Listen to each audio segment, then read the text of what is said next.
Just use it to monitor the volumes. That's Yeah, all. for sure. Yeah. Let's put one on one side, one on the other. Yep, so I've got all that rolling. Yep, so it's recording. Okay. Right. Yep. How you doing? This is Peter Kelly for East London Radio, and I have a gentleman here with me, Steve Keane. Correct me if I'm wrong with any of this, Steve. You're the chief economist at Idea Economics. Yeah, that's pretty much give that one a scratch. Unfortunately, one of those private initiatives that failed by over time, couldn't be maintained by the people who set it up. That's one down. That's one down. So what was the Idea Economics? Oh, it was a group that basically formed to support my work in economics. That was the concept they had. I've forgotten what Idea actually stood for, but of course it's an acronym. And it was based in Seattle and tried to raise funding to support my work and did a few useful things. There's a good website, but unfortunately the main actor behind it is retired, and so it's pretty much gone into abeyance. Okay. All right. So next, I have a feeling this next one's gone to. Next up, I have head of school at Kingston University. Okay, Economics. that's also gone partly by the wayside because typical universities, reorganisations, this one was done partly to make me more able to do the sort of public engagement I've been doing since I arrived in the UK. So I'm now just a professor of economics in the School of Social and Behavioural Sciences. Which includes psychology, criminology, politics, quite a few of the many departments. Yeah. And then I have here you're former professor at Western Sydney University. Yep. And you studied economics and mathematics at the University of Sydney. Sydney, and then also I did it in New South Wales. I did my undergrad degree. I actually did a degree in arts and law, and because I did an aptitude test, I wanted to combine economics and engineering. We're talking 1971. There was no such thing. So that people said, I did an aptitude test. They said, I was thinking either economics and engineering or economics and law, and they said do law. And in terms of my verbal aptitude, and that's what I ended up doing. But I did mathematics in my arts degree, and then when I went back in my mid-30s to do my master's and then PhD. While I was doing that, I did effectively 3/4 of an honours degree in mathematics at the University of New South Wales. Okay, so would you say that your education has been a bit more broad and all-rounded than the average economics? I mean, for a start, doing law as well as an arts degree. In arts, because there was no economics law combined degree, then I chose an arts degree, and back in those days, maybe in humanities in UK universities these days, you could choose anything you liked. And what they were the year-long subjects, so I did in my first year I did economics, psychology, mathematics and legal history, which the legal history being the required element for the law degree. So over 3 years of the arts degree, I did 1 year of law, and so I started off with those 4 subjects, and that itself was a pretty unusual combination. I knew one other person doing 3 of the 4 that I was doing, and that was it. Nobody else in the arts faculty was doing a combination of economics, psychology, law, legal history, and mathematics. You're quite critical of economic thinking today, and economic. Do you think that's the problem with economics? Is that it is too narrow? And it's definitely too narrow, but it's not because it's mathematical. This is one of the things I find myself frequently having to argue that I describe what neoclassical economists do as not mathematics but mythematics. Right. Okay. It is a case of having a set of desired conclusions they wish to reach. Any mathematical problems that come along the way, they wave their hands very vigorously and move on to the next step. And in fact, it's one of the main critics of mathematics and economics is a guy called Tony Lawson, who's based at Cambridge University. He's developed what he calls critical realism, and he talks about ontology, the sense of meaning that's a part of any discipline. You have to what are you trying to understand, and argues that mathematics distorts that. In fact, the distortion comes from the ideology that I think most economists aren't even aware they've got. Right. Because when you learn conventional economics, it really teaches you about a perfect world in which there is no power, no accumulation of power, no capacity for anybody to exploit anybody else, and no need for government. It's basically an anarchist ideal world, an anarchy that is managed through a marketplace which doesn't need any exterior guidance, and that is so appealing to young people, particularly young, slightly nerdy men, that actually is what gets you into it in the first place, and you believe it. And I began with a very firm belief in all this stuff. I learned when I was at high school the textbook that I was using and some of the additional readings I did were more advanced than anything I think students do in economics today until they get to their if they do a final year honours degree, then they might. And I don't mean English honours, I mean a real like Scottish honours degree. Right. The fourth year where they do a thesis. Only at that stage do you start getting books which are as tough as the ones I was using in high school. So do you think in economics, you're kind of saying there that a lot of people who study it think that there's this kind of, that the market has this sense of fairness and it creates self-regulation?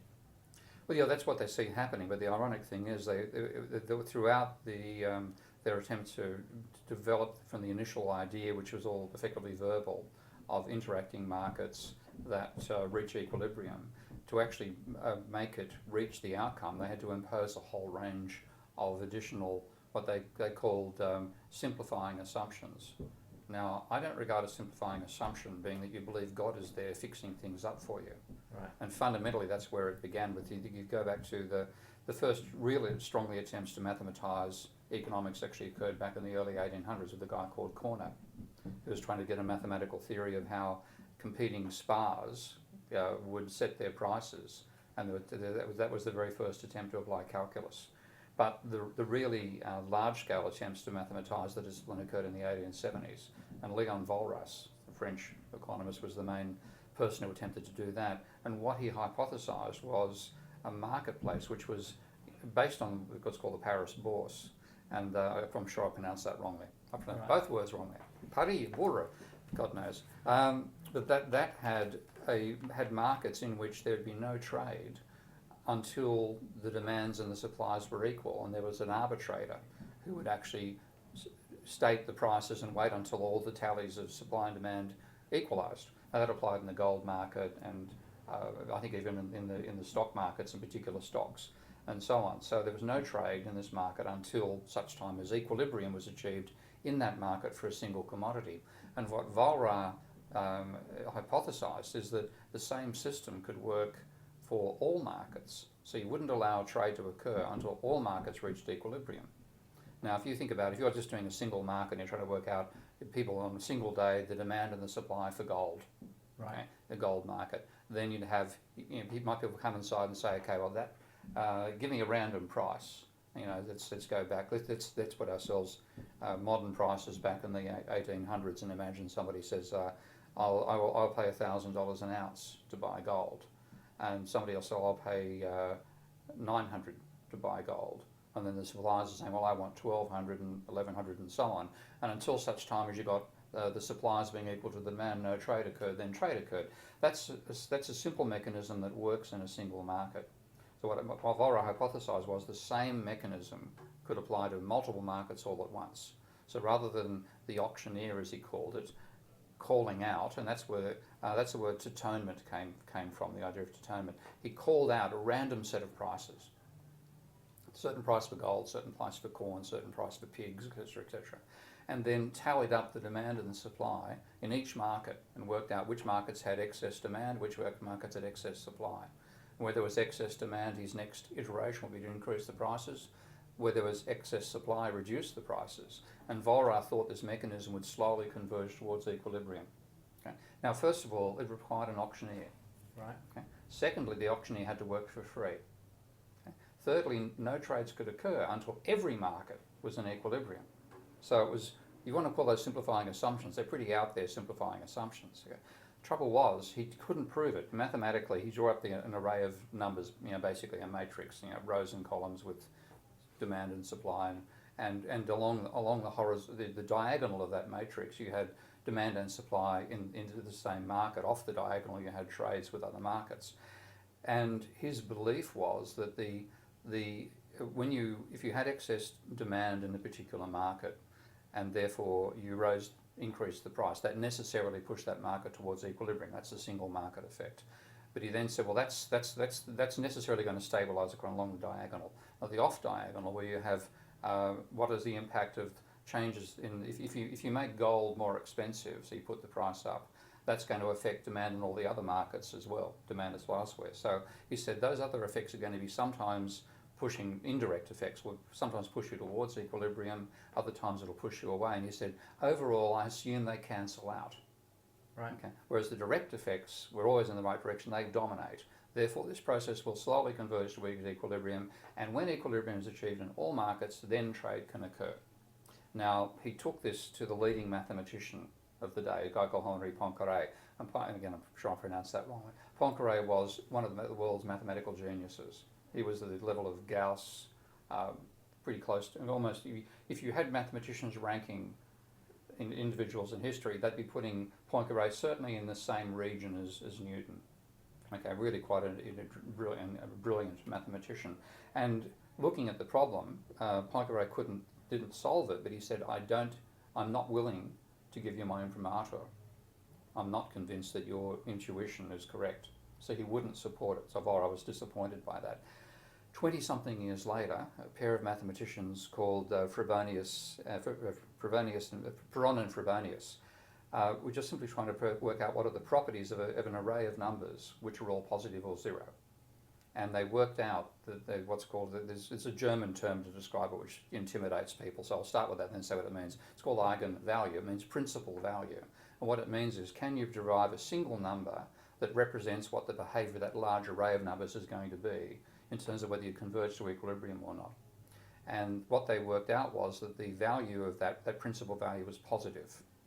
Now that was the end of Walras' ambition, because if you want to reach equilibrium in lots and lots of markets, you have to get the prices in equilibrium, so prices don't change, and particularly if you have growth occurring over time, if you're talking about a growing economy, you want the rates of growth of all those different sectors to also be the same, otherwise you've got disequilibrium. Okay? Those two conditions depend upon the principal value of the matrix and the inverse of the principal value, and they've both got to be less than 1. Right. They think that is impossible. You've got to find a number which is greater than or less than 1. No such number. Yeah, I think to be, I've gone very you've deep gone there. a little bit too complicated. Anybody for need everybody. coffee? Go get coffee. But I think basically the point you're trying to say is that the real world marketplace is far too complex. There's too many factors to be simplified in a mathematical even their form. simplified model was wrong. Yeah. Even their simplified model didn't work. Do you think that with computers doing the calculations in the future, there is a chance? No. No. So the computer will tell you this solution is this problem has no solution. So should we really just stop pretending that we can simplify and understand with theorems and ideas? No, and that's the other thing, that you've got to work in dynamics, because what Walras was trying to do was to argue the market reaches equilibrium. Right. Now what the mathematicians proved was that process will not reach equilibrium. Therefore your prices are non-equilibrium prices. You have to simply accept that and work out of equilibrium. Now economists became so wedded to the concept of equilibrium that they thought unless you imposed equilibrium, you weren't solving the problem in the first place. They're actually fundamentally wrong. If you impose equilibrium, you're wrong. You're not describing a market economy. Could you say then that there's an element of almost religion to economics? Cause Almost religion. They're buying into these ideas. Hallelujah. Do you know what I mean? Like they're buying into these ideas and they're sticking to them, and they go out of their way to prove that these ideas aren't. Exactly. You know. It's like talking, and this is the trouble, and particularly, at least if you're talking with somebody who's a Jehovah's Witness, they know they believe in Jehovah's Witness. Right. They've got a book to go to.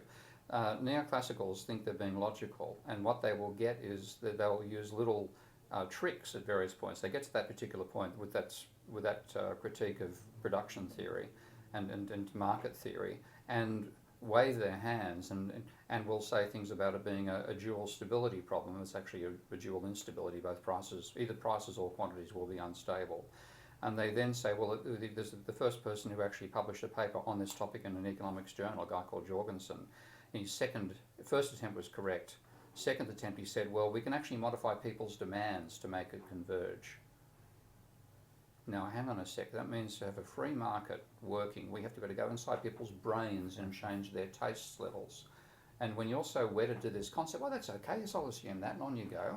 Or they have what they call own rates of return, which jump over the whole problem of interacting markets. So they fudge. And they call the fudge a simplifying assumption. As I said once to a young neoclassical who was flabbergasted at the paper that I gave at a American Western Economics Association conference held in Brisbane a couple of decades ago, he said, you've got to make simplifying assumptions. And I said back over my shoulder, I know it's not a point talking with these people, unfortunately, I said, mate, you've got to learn the difference between a simplifying assumption and a fantasy. And unfortunately, most economists can't tell the two apart. So has in the modern world and society, is the mistake we've made is we've bought into we've bought into you too much. Economists have come along and they're telling us this is how the world is, this is how the world works, and because we don't really understand it, we've believed it. We've believed it, and we've put it at the basis of everything we do is backed by economics now. It's the main principles guiding everything we do. All the decisions we make are backed. And the funny thing is, I mean, capitalism itself as a social system has enormous strengths. And the way it's described by neoclassical economists is almost, but not quite, completely unlike capitalism. So the ironic thing is that they're defending it on characteristics it doesn't have, that they've mathematically proven it doesn't have, and they've ignored their proofs and continued on. So you get this weird situation where they're defending capitalism for what it doesn't do. Whereas if you look at what it does do, then the whole, and this is where the Austrian economists have a certain decent foundation, because I've described the neoclassical school of thought, which is the dominant school. There's a related school which is called Austrian economics, which evolved at the same time as the neoclassicals, based around the work of a guy called Menger in Austria. And he was not quite as mathematical as Volra, but also spoke about the beauty of capitalism being that the market lets you decide with limited information. Right. And that's what the Austrians, the Hayek and Mises and co picked up on and said, well, capitalism's real strength is how it handles the disequilibrium, okay, and how the disequilibriums leave opportunities for profit, entrepreneurial behaviour and so on, and this is how capitalism evolves. So I think the Austrians are wrong on many other points, but their fundamental vision of capitalism as a disequilibrium evolutionary system, that's valid.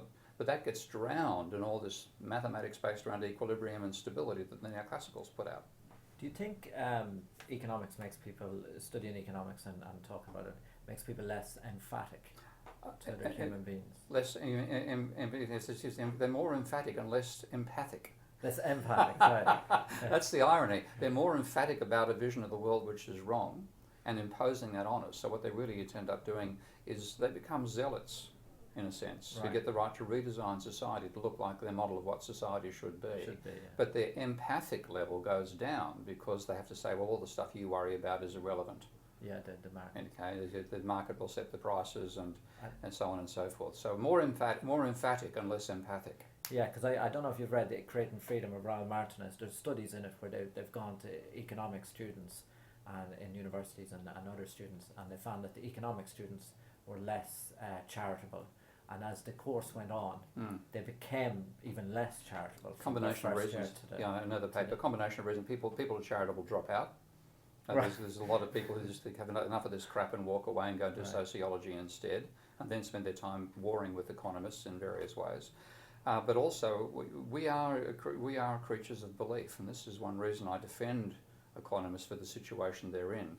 We see ourselves, our personal image as a species tends to be that we're scientific. You know, we think and we work things out, whereas the dolphins just go for a swim. You know, reality is we believe things and we communicate those beliefs, and the neoclassicals are just doing a similar version of that strong set of beliefs. So they don't realise that they have a belief system, and they defend it as a belief system. Now, if you're taught in a belief system, if you're taught, for example, that there's going to be a meteor that's going to hit the planet and destroy everybody except 7 people who are standing on a particular rock in San Francisco at the right time of day, you'll believe it. And then when it doesn't happen, you'll get some excuse for why it didn't happen. Yeah. Now, economists end up doing the same bloody thing. But because they've got this apparent mathematical logic behind it, they think they're being scientific in doing it. It's still just a belief system. That's quite interesting. So anyway, you have a new book out called Can We Avoid Another Financial Crash? Can we? Well, I was asked to write 25,000 words rather than 1. Yeah. I could have written no. But what I wanted to actually give a more nuanced explanation than that. So to explain how, to say whether we can avoid another one, I've got to explain how the last one occurred. Yeah, absolutely. And that's what mainstream economics doesn't do. I mean, I was invited to speak by a lovely think tank developed by some members of the House of Commons and House of Lords called New City Agenda, and they hold their monthly meetings in the House of Commons. It was a lovely experience, and there was I began my talk there by starting with a slide of a tweet from, I think it's Chris Miles, I think his name is, who was a member of the Monetary Policy Committee. And he said that economists should no more be criticised for not predicting the financial crisis than mathematicians should be for not predicting next week's lotto numbers. Which implies, of course, the lotto numbers chance, crisis is chance, some big random thing happened and that caused the crash, and that's the end of explanation, and they can't be blamed for not picking the random thing. That is, from my point of view, technically speaking, a load of crap, because there's a very obvious causal mechanism behind it, which economic theory actually contradicts and is wrong. Because if you think about your own spending, what you spend is the sum at any particular point in time. Your spending is the sum of what you earn, what your current turnover of money is, what you're earning, what's currently your bank account, plus any credit you take out.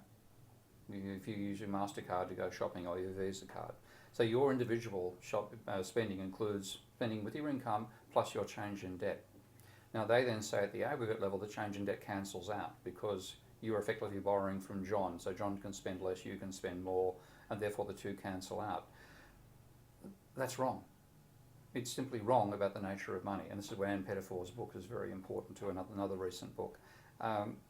When you borrow money from each other, if you did borrow money from John, yes, John would have less to spend, you'd have more, and the two do cancel out. We don't borrow from that, we borrow from banks. Right. And what banks actually do is they don't lend money. This is the point. We talk about banks lending money.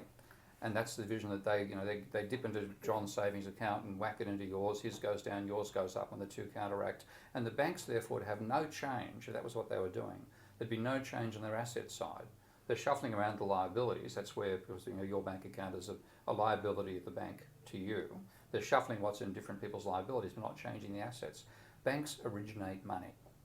They create money. They create money. But I've just realised acronyms are very important in getting ideas through. So I'm going to call this the bomb theory of money. The bomb. Banks originate money.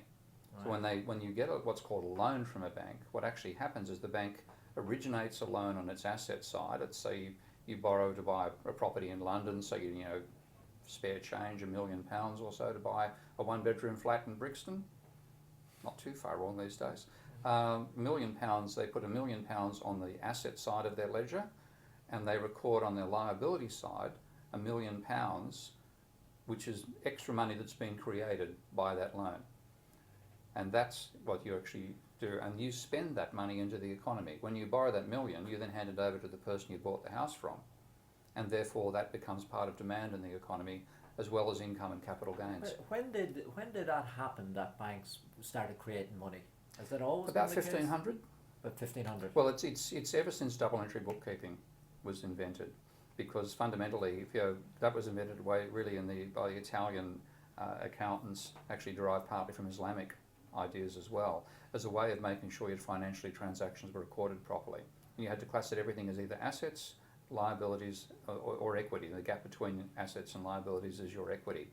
And that principle became, it's quite effective if you're running a shop. You work out what your assets are, which are the coffee beans you've got and so on, and those are your short-term assets. Your long-term assets are the cups and the cappuccino machine.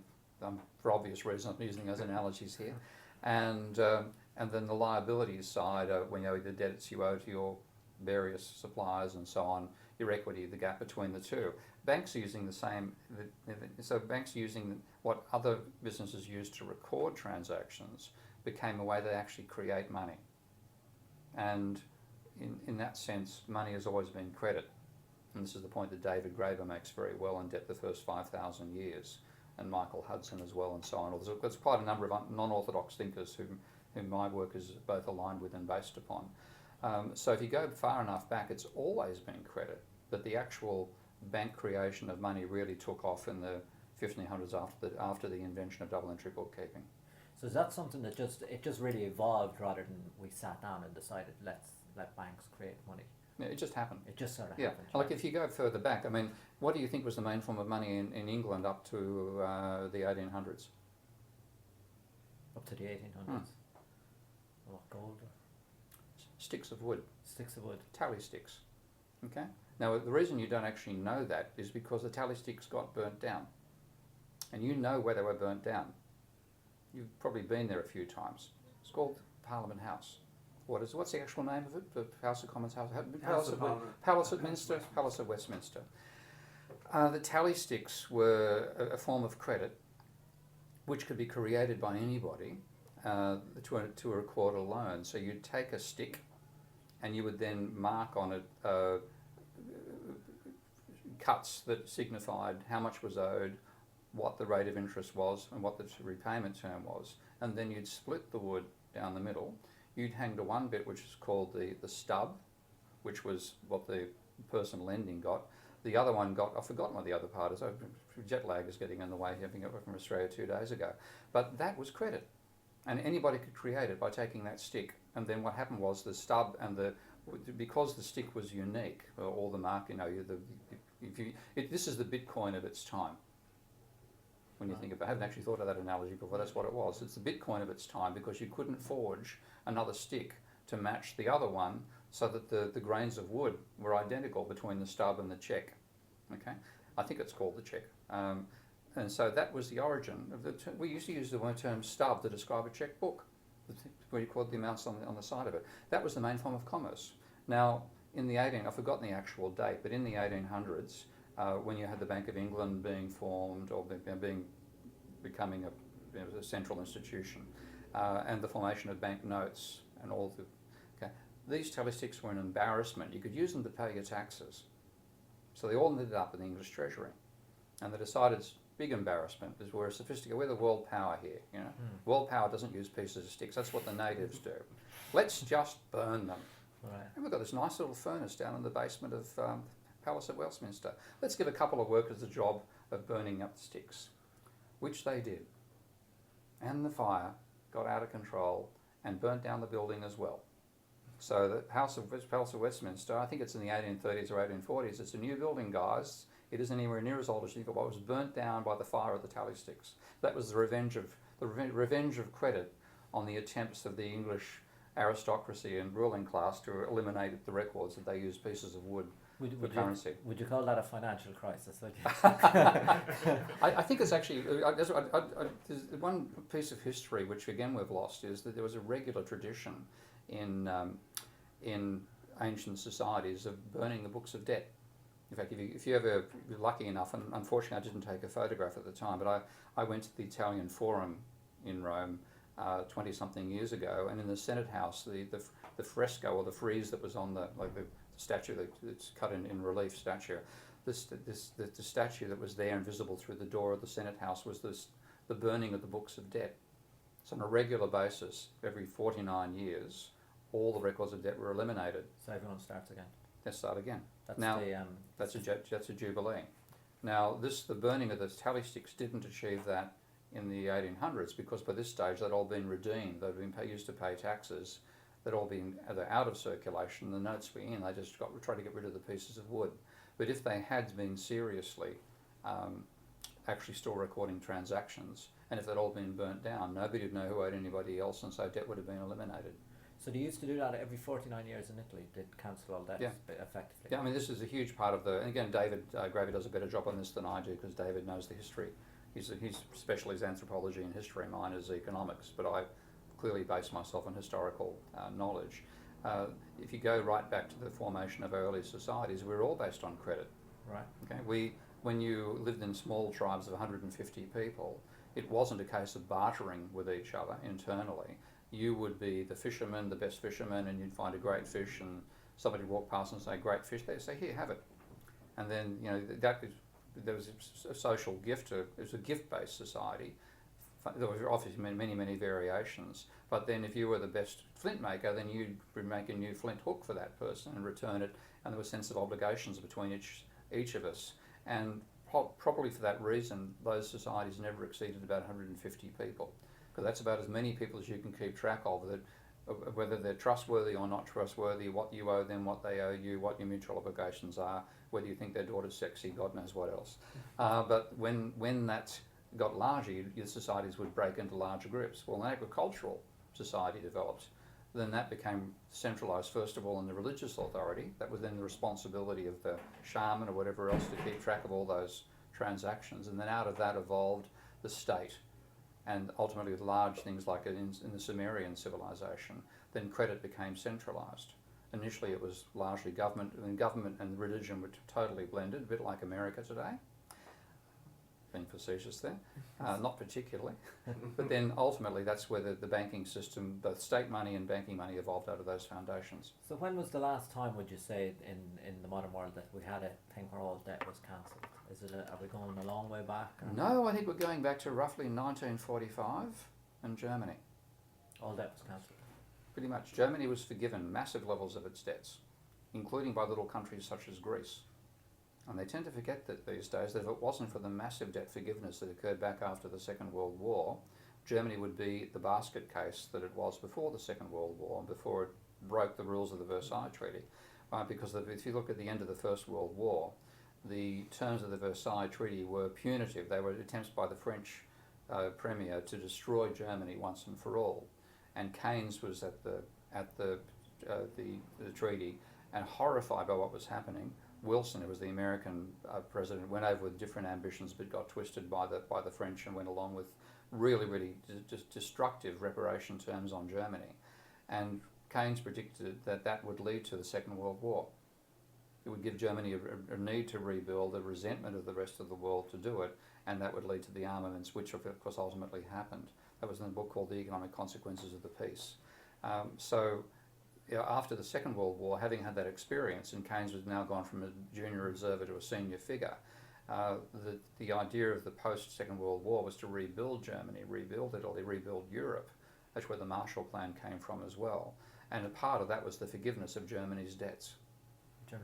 But I suppose there was a reason for it, because they believed that Germany might rise up and be violent again, whereas people probably look at Greece and go, why should we forgive their debts? They're not going to hurt us. And then we now get, this is part of the whole problem about debt, and this is where, again, David's a better expert than I am.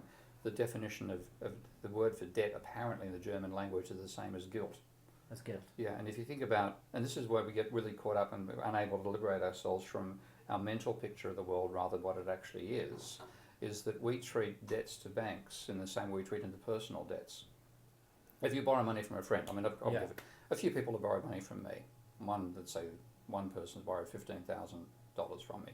I never expect to get that money back. Right. Okay? And in that sense, I've lost $15,000 that I had to earn $30,000 before tax to actually pay to end up in just one of those things that happens.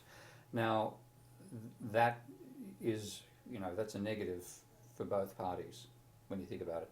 We treat the bank debt the same way. But it shouldn't be, because it's bank originated.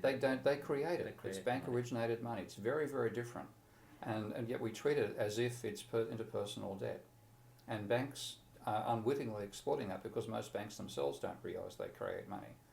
But if you say it's bank originated money, then the question is, have banks originated too much, and what have they done it for?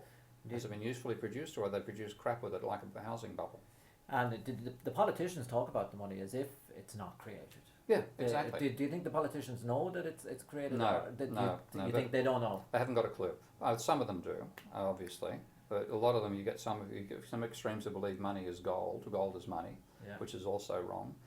Through to others who just think it's money is something which they think is created by the central bank, and they think there are limits on how much the central bank creates. Milton Friedman's critique of what he called monetarism, and I wouldn't call it that at all, but what he called monetarism was the belief that government creates money out of nothing, helicopter style, drops it over society, and you've got to control how many helicopters fly over to avoid inflation. But in fact, that's a trivial amount of the money supply these days is created that way, and it's only created that way when the government runs a deficit. Now, they're all obsessed with not running a deficit, which means they're actually obsessed with not creating government money, which means all the money that's created domestically is created by private banks. And of course, when private banks create money, they necessarily create it with debt as well. So to hand over the entire creation of money to the banks means, if your money creation is exceeding the rate of growth of the economy, which virtually always does, accelerating levels of private debt, and finally a financial crisis. How much of the political policies on economics do you think have been independently thought of by politicians, or how much of it do you think has been lobbied and manipulated by the banks? Well, the banks have done very little to the manipulation. it's very easy to convince somebody who's been paid to believe something different. Okay, but if there is the old saying about it's hard to get somebody to believe something when their income depends upon not. That's the alternative to that proposition. But fundamentally, it's much easier to have somebody who believes something religiously. Right. Okay, and they're going to believe it no matter what. Okay, now what you have is, because economics really is ignorant of money, and this is the thing most people don't realise. They think economists are experts on money. Mainstream economic models exclude money, banks, and debt. They do not have, certainly before the financial crisis, you could count on the fingers of one hand the number of models of mainstream economics that actually had money and banks and debt in it. Probably actually you could count on the fingers of a hand which had been severed. Right. Okay, there's pretty zero. The macro models that were used by the Bank of England, by the Federal Reserve, by the OECD, money and banks and debt played no role whatsoever. So what you've then got is, that's the milieu, and you're also, people believe in equilibrium. This is the background from which politicians and the public in general derive their belief about how the economy operates. Now that to me is exactly the same as if you had people attempting to work out how to get to Mars, when the astronomers believed that Ptolemy's system described the real world and the planets were on epicycles. So I think listening to all of this, my original question was, can we avoid another financial crisis? And I think the answer is we can't. No, because we have no hope of avoiding another what we've done, or the reason we had a financial crisis, is because private debt grew more rapidly than GDP itself. So the ratio of private debt to GDP rose quite. In the UK, quite dramatically. I'll show you a chart. Yeah. We can actually describe. I might get your reaction on the microphone. That'd be fun. But a dramatic increase in the ratio of private debt to GDP, starting 2 years after Maggie Thatcher came to power. It's a bit. Have our economic policies just basically been, the government no longer takes on debt, so the people take on private debt? Fundamentally, that's what's happening. That's basically Yeah, it, isn't it? and the conventional economists say there's nothing wrong with that, because one person's asset is another person's liability, and therefore it's all like a seesaw, balancing out like a seesaw. It's actually like an elevator. Right. Okay, where the more you, the more to get that more debt, more money, you've got to have more debt, and finally get to a point where there's a maximum, but there's no way to stop the escalator coming down again, elevator coming down again. So they've made people sanguine about the most dangerous form of debt, which is private debt, and made them terrified about the most benign form of debt, which is government debt, because the government happens to own its own bank. It's pretty easy for it to pay its debts.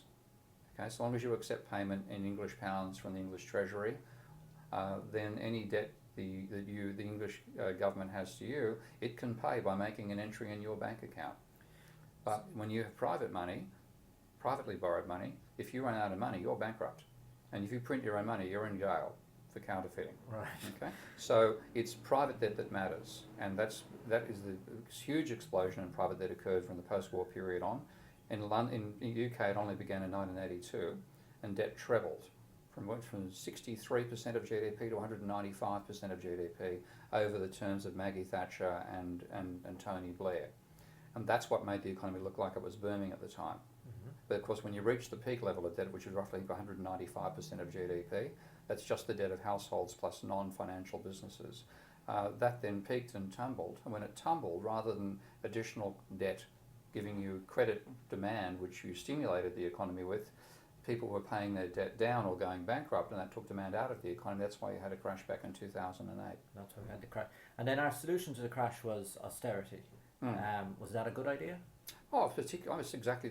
Just about as good an idea as having leeches on somebody's body if they're ill in the 19th century. Less blood really helps you to get over an illness. Okay? Yeah. So fundamentally, it was like leeching the system, because austerity means when first of all you have demand has fallen, because rather than having demand based on the turnover of existing money, what you've currently got in your pockets, plus credit, it became that minus credit, because credit was negative. Right. So demand has fallen that way.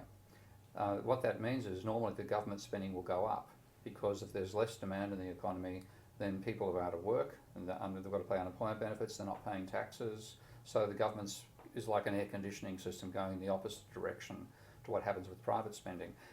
Austerity is like adjusting the air conditioning unit so that if it's cold outside you make it colder inside the room.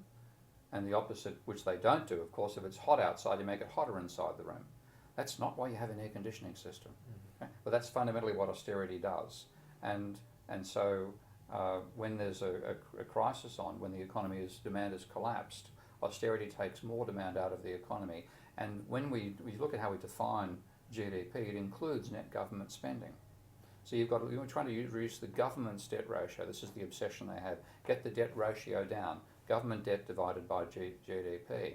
But if you're cutting government spending, you're also cutting GDP. And the question is, what's the impact of taking $1 out of circulation? Now, if taking the dollar out of the circulation to cancel part of government debt, if that money turned over more than once, you reduce GDP by more than you reduce the government debt. And so the ratio can actually rise.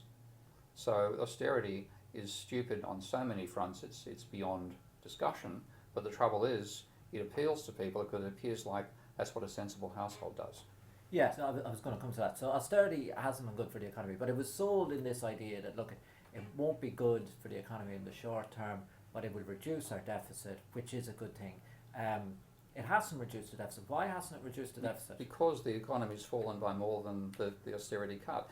This is where some mainstream economists have learned this lesson the hard way.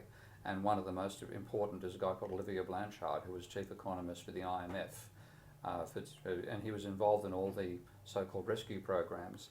He actually opposed, we now know he internally opposed the terms that were imposed on Greece. There's a memo was leaked a couple of months ago, and I have to take my hat off to Olivier. He fought against the proposals, but publicly he had to say he was in favour of the IMF proposals for Greece and Spain and so on, which was similar, far worse than what the UK did to itself, but the same basic idea: cut government spending to try to reduce government debt. What he said was that the impact of that is, the negative impact on GDP is about 1.7 to 2.5 times the reduction in debt itself. So if you reduce government debt by $1, that dollar might have turned over in the economy 2.5 times. You take it out of the economy, the debt goes down by $1, the GDP goes down by $2.5. The debt ratio actually ends up rising. Right. So it's actually totally counterproductive. And really, there's two solutions. One is the government spending can actually equally, if taking $1 out of circulation reduces GDP by $2.5 per year, then maybe spending $1 in might stimulate by $2.5 per year. Ironically, spending more can reduce your debt ratio. So if we had spent more money, the deficit would have come down. Potentially. More, yeah. higher than GDP. But there is still a role, there's two things. There's still a role for a deficit. But you and I can't create money. Right. Without legal consequences. Okay? Banks create money, bank originated money, but that has the consequence of debt, which is where we've private debt, where you can't repay the private debt easily. Governments create money by spending more than they get back in taxation. And this is where economists have led politicians astray, because they haven't made that point. The mainstream lot haven't. I belong to a group which largely calls itself modern monetary theory. It says that, look, the government's predominant role, regardless of whether they do things well or badly, whether bureaucracy is a pain in the butt, which I regard it as, and so on, governments create money. And they create money by spending more than they get back in taxes. And they can easily do that. The fact that they own their own bank means that as soon as the government decides what it wants to spend and issues the bonds for that spending, it is credited with that amount of money by the central bank for treasury spending, even before the bonds are sold. Okay. Now, if you and I tried to do the same thing, if you tried to issue bonds to pay for your coffee consumption here, until you got money in, nobody's going to accept your bond. So your view is kind of Keynesian, really. It's a more complex version. It's a much Keynes is one of the forefathers of a sensible approach to economics, but he's not the only forefather, and he didn't get everything right. Right. And the trouble is, what people call Keynesian is actually Paul Samuelsonian. If you learnt what's called Keynesian economics at school or university, you learnt Paul Samuelson and John Hicks. You did not learn Keynes. Right. Okay? So this is one of the great problems for people who, from my perspective, are critical of the mainstream. They say, "Oh, you're a Keynesian." Well, show me what you mean. No, that's crap. Right. Okay? That's the trouble. It's a real battle, because when Keynes wrote the general theory, he described the book as a long process of escape from habitual methods of thought and expression. And frankly, he didn't achieve it. The book is a mishmash of Marshallian ideas, which is the person he was, in whose work he was trained, with the new ideas that were quite radically different. And it was such a mishmash that Keynes, first of all, Keynes wrote a summary of it called The General Theory of Employment in 1937. And that 15-page article, if you read that and understand that, that's Keynes. Right. Okay? As I see Keynes. But also a reviewer of the book called John Hicks wrote what he called a review in this, and it was published in 1937. It was published after Keynes's paper. Also about, I think, slightly longer than Keynes's, but it had a diagram. And the diagram had intersecting lines. And everything happened in equilibrium. Hey, we're back in Marshall's world again. Yay! So they threw away the general theory, didn't even look at Keynes's summary, and that became called Keynes's work, and then Samuelson blended it with the ideas of utility maximising behaviour and all that stuff. That's what people think is Keynes. It is so far removed from Keynes's innovations that it's a travesty. And what is called, the initial Keynesian model, so-called Keynesian model, is called ISLM. Investment, savings, liquidity, money. Some decades later, that reviewer, John Hicks, admitted in an article which he titled ISLM An Explanation, and I think is actually better titled ISLM An Apology, he pointed out he derived that model 2 years before he even read Keynes. Oh. And it was a model of three markets intersecting with each other, and how do you model three markets on a two-dimensional diagram? You use what he called Volran's law, which is that if the two markets are in equilibrium, so is the third, and you can ignore it. So a two-dimensional diagram works. Trouble is, if you're not in equilibrium, all three markets are there. And he realised that in the 80s, that you couldn't make this equilibrium abstraction, and that was what led us astray. That's what called Keynes. That's what masses and masses of people have been trained to believe is Keynesian. Most economists themselves believe that. They're simply wrong. Okay. So back to austerity then. Austerity then hasn't really worked. Like, it hasn't revved up the economies. You think, particularly in Greece, it definitely didn't work in Greece. And then in England, It's blended the economy. In England, it was supposed to reduce the deficit. It hasn't reduced the deficit. Why do we keep going with it? Is it because we are incompetent when it comes to economics, or is somebody benefiting from it? Is there It's mainly incompetence. It's mainly incompetence. It's because, I mean, my favourite analogy, and I'm getting a reminder of looking at the clock over there, that's like a roundabout. Okay. Now, if you drive into a roundabout on a wet day and you start skidding and you're an amateur driver, you will most likely do what I do, because I'm an amateur driver too. You'll try to turn in the direction you want to go in, which means you spin. Right. Okay. If you actually want to go into that roundabout and you start skidding and you want to control the skid, you turn into the direction of the skid. That's what a rally driver does. So you see, you watch a rally driver going around a tight corner, the wheels are turned in the opposite direction to the one in which they're turning. Now that takes knowledge, and there's one way to describe that, and it's a term I'm seeing turning up in the literature now, oblique behaviour. Okay? Rather than going directly towards what you wish to achieve, you go obliquely and you actually achieve the outcome. That takes a level of sophistication, level of training, and unfortunately economic theory eliminates that. Rather than making us think that way about the complexity of the system, they try to simplify it. And if you read things like the guy, a major contributor to this nonsense in economics is a guy called Robert Barrow, and he invented this term called Ricardian equivalence, which was all pretty much pre-designed to argue that the government could have no beneficial effect. So there's an anti-state philosophy or ideology underlying economic theory, and politicians think they're learning something deep and innovative when they read this stuff. It's just nonsense. So the economists are to blame. The politicians, you can no more blame the politicians for being wrong about this than you could if you looked at people trying to do rocket science who believed that we'd been taught that Ptolemy's description of the universe was accurate.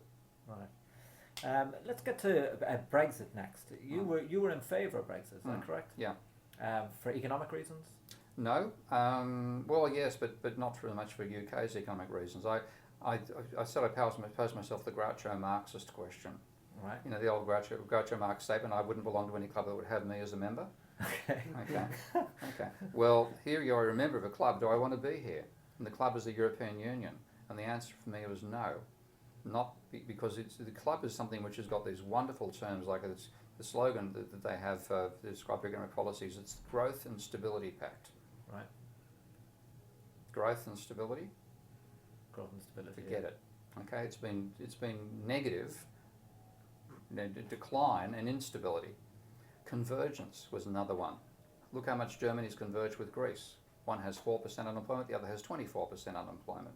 It's been a complete failure. All the slogans look great, but the actual practices that were imposed were a neoliberal textbook, straight out of the economic that I'm knocking to begin with, made worse by what's called ordoliberalism, which is the particular German version of neoliberal stroke Austrian economics that says that you must enforce all contracts, therefore you can't abolish debt, which of course brings me back to the German example again. They wouldn't be as strong as they were if their debt hadn't been written off after the Second World War. But that combination of rules is built into the European Union, and it's anti-democratic, as Yanis Varoufakis argues. That's why his movement is called Democracy in Europe 25. Let's bring democracy to the system. It was anti-democratic. And looking at that club, I thought, first of all, everything it says it stands for is the opposite of what it does. And secondly, it's going to fail at some point because the euro, rather than being a way of strengthening the economies of Europe, is destroying them. At some point, somebody's going to break out of the euro. Fortunately, the UK never signed up to the euro. It's one of the very positive things about English policy in the past. But even without that, you're getting the systemic effects of the collapse of that currency. That's where the massive migration has come from. Migration was supposed to be an episodic thing. You travel, you move from Athens to London because you preferred the weather in London. Right. Okay. Instead, you're moving from Athens to London because you're starving back in Athens. Okay. That's why the mass migration has occurred. So it was never designed to handle systemic failure, but it's caused systemic failure. So for those reasons, I could see reasons why working class people have every reason to object to the migrant wave coming out here. At the same time, they're being creamed by the Tories with austerity. The combination double whammy. The services are being declined, and you're competing with them from people who weren't nationals, and they weren't there because they were, providing a positive reason. They were escaping from collapse in their own countries. That's all negative, destructive stuff. And the sooner you got out of that mess, the better. So in that sense, so people often talk about jumping out of a plane without a parachute. I think it's jumping out and sewing a parachute on the way down while the plane heads towards Mount Blanc. One thing I was going to ask you there, you were saying about if you're travelling in a direction to get to somewhere, sometimes the most direct route isn't the best way to get there. What do you think of the idea? I sometimes think that we've put too much of an emphasis on GDP and on growth, and that in a different way, if we had focused on health and well-being, we might actually grow the economy. And I have an example for this. Yeah. There was a guy called Paul O'Neill who took over Alco, the company in America. Yeah. And at his first stock trader meeting, he said from now on under his reign they were going to focus on health and safety. And a lot of the shareholders panicked and sold their shares. And he went into the company. Do you know the company? It's one of the largest aluminium companies in the world. Okay. And he went into the company and he focused solely on health and safety.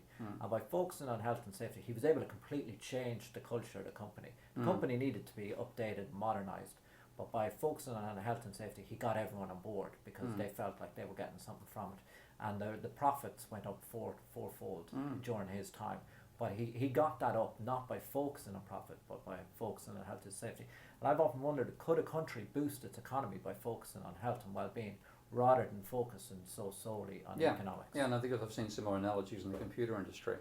And what's come out of conventional economics is MBA programs, which are bastardised attempts to pretend you've got some knowledge. But most of those emphasise on quarterly reports and looking at returns and profit and loss and so on. If you have a technology company, you've got people that believe in a particular technology. They want to build and extend that technology. And what happens with the profit and loss? Is this change going to improve our bottom line or not? Not whether does this philosophically make sense to go from this particular database model to a new database model. And what you get is you destroy the social objectives that people have behind why they build something, and end up destroying the company as well most of the time. So yeah, being oblique about it and focusing on health and safety or quality would be a far more effective way than trying to get growth up on its own right. Yeah, because growth was supposed to make life better. It wasn't supposed to be the main principle. Yeah. So if it's not making life better, then what's the point in it? What have we got? We've got about 5 minutes left. So other questions that I was thinking of asking you was, So have you heard about the International Student Initiative for Pluralistic Economics? The SIPI, one of the world's worst acronyms. Yeah. I went to their first meeting. You went to their I was first the only grey hair at their first meeting. Yeah. I thought I saw it and I thought maybe that would be something you'd be involved Oh in. yeah. I mean the whole student movement. This is when I was an undergraduate student. That was the end of the Vietnam War days for Australia. When we took part in the Vietnam War, on the side of the Americans, which one of the many mistakes we've made. And in 72, at the end of 72, a Labor government came in and completely abolished our presence in the war. So all the anti-war movements that I'd over time went from being a supporter of the war to a vehement opponent of the war, that energy was suddenly liberated in 1972 when the unemployment rate was about 1% in Australia. So all this social energy that all the student activists had went challenging their economics, their philosophy courses, etc., etc. And I led a student revolt over the teaching of economics in 1973. So when the students in Manchester began the same thing here, I thought that's you're doing exactly what I did. Well, obviously more than just myself. Quite a large student movement in Sydney University. So I felt totally aligned with it. So SIPI led to Rethinking Economics, and I'm regularly going to Rethinking Economics conferences around the world these days. I've got 2 or 3 in the next month. And do you think these movements will blossom into? They're going to blossom because I knew there's no chance to change economics until after there'd been a catastrophic failure of economic theory. Right. And the financial crisis was that catastrophic failure. I published my first edition of Debunking Economics in 2001 because I could feel something was likely but not a necessity. As of end of 2005, I was convinced it was going to happen, and therefore that's when I went on the media warpath about as a crisis coming. And when the crisis occurred, of course, in the aftermath, students don't accept the same equilibrium orientation anymore. They want to know, why don't you have banks in your macroeconomics? They're challenging, and the public is more likely to accept that economists are not experts on the economy, they're experts on a model of the economy that is wrong.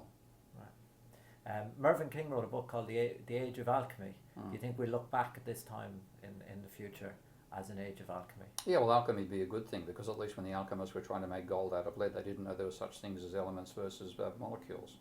So there was more reason to accept that why Newton was an alchemist. It made eminent sense back in those days. Our knowledge these days is so much that the nonsense that's taught as economic theory should be taught as a relic, a historical relic. And we have modern ideas of complex systems analysis, evolutionary theory, and so on, which should be the basis of how we teach economics. So we're worse than alchemists.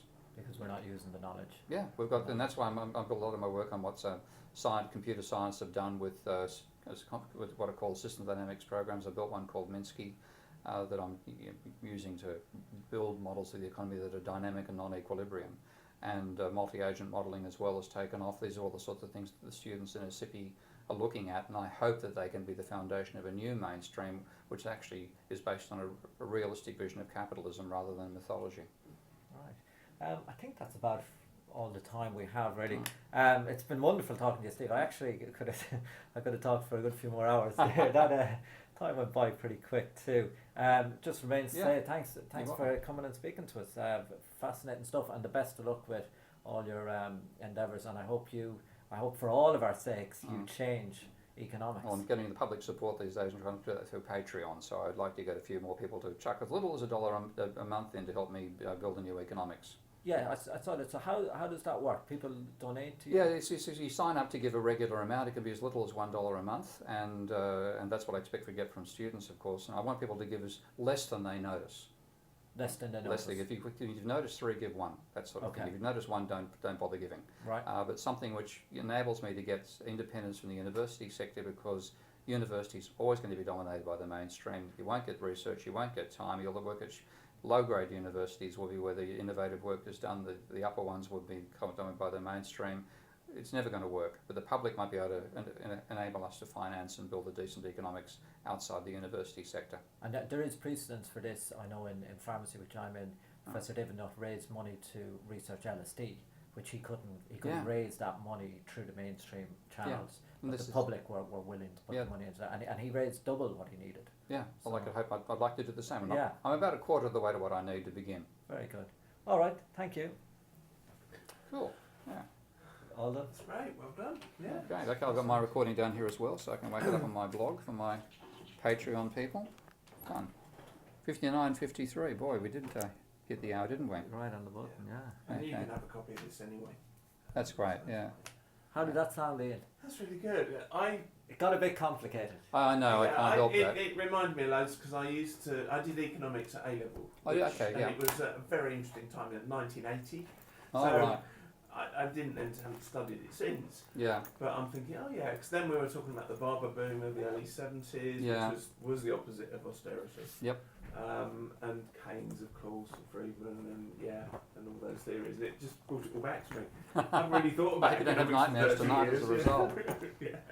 I just see looking around a moment ago where I put my jacket. I have a Oh, great it's here, there. it's I'll be here. really good. Yeah, You yeah, can see yeah, it for a it's here. second. I'm very good at leaving furniture, leaving stuff behind. How do I stop this? That should be. Let's stop. It's still recording.